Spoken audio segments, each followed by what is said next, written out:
നല്ല സിനിമകളുടെ ഭാഗമാണോ ആലോചിച്ചിരിക്കുന്ന സമയത്താണ് സുമതി വളരെ ഒരു സിനിമ വന്നത്. സോ വളരെ സ്ട്രോങ് ആയിട്ടുള്ള നേരത്തെ നിങ്ങൾ പറഞ്ഞ ഒരു ഹൈ ബഡ്ജറ്റ് സിനിമയാണ് വരുന്നത്. അപ്പോൾ ഒരു ഹൈ ബഡ്ജറ്റ് സിനിമയാവാനുള്ള മെയിൻ കാരണം എന്ന് വെച്ചാൽ നമുക്ക് അത്രയും രസമുള്ള ടെക്നിക്കൽ പോകുന്നുണ്ട്, അത്രയും ആർട്ടിസ്റ്റുകളുണ്ട്, അത്രയും ഇപ്പോൾ VFX നമ്മുടെ ക്യാമറ ഡിപ്പാർട്ട്മെന്റ് ആയാലും ബാക്കി എല്ലാ ഡിപ്പാർട്ട്മെന്റിലും നമ്മൾ ഒന്നും കോംപ്രമൈസ് ചെയ്യേണ്ടതാണ്, ആർട്ടായാലും ഒന്നും കോംപ്രമൈസ് ചെയ്യേണ്ടത് നമ്മൾ സിനിമ ചെയ്തിരിക്കുന്നത്. അപ്പോൾ അത്രയും രസകരമായിട്ടുള്ള ഒരു ടെക്നിക്കലി സ്ട്രോങ് ആയിട്ടുള്ള സിനിമയിൽ വർക്ക് ചെയ്യാൻ വേണ്ടി വളരെ സന്തോഷം. അപ്പോൾ അതിന്റെ എല്ലാം ഒരു ഔട്ട്പുട്ട് ആണ് നിങ്ങൾ എക്സ്പെക്ട് ചെയ്യേണ്ടതെന്നാണ് ഞാൻ വിശ്വസിക്കുന്നത്. ഒരു രസകരമായിട്ടുള്ള ഒരു കഥ, അത് ഇത്രയും നല്ല ടെക്നിക്കൽ കൂടെ ചെയ്യാൻ പറ്റിയിട്ട് വളരെ സന്തോഷം. അതുതന്നെ നിങ്ങൾ എക്സ്പെക്ട് ചെയ്യുന്നു.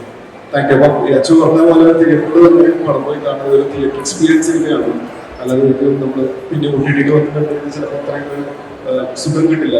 സൗണ്ടിങ്ങും എല്ലാം സിനിമ നമ്മൾ തിയേറ്ററിൽ കാണുമ്പോൾ സുഖം ഒരിക്കലും വീട്ടിൽ കാണുമ്പോൾ കിട്ടില്ല. പടം എന്തായാലും എല്ലാവരും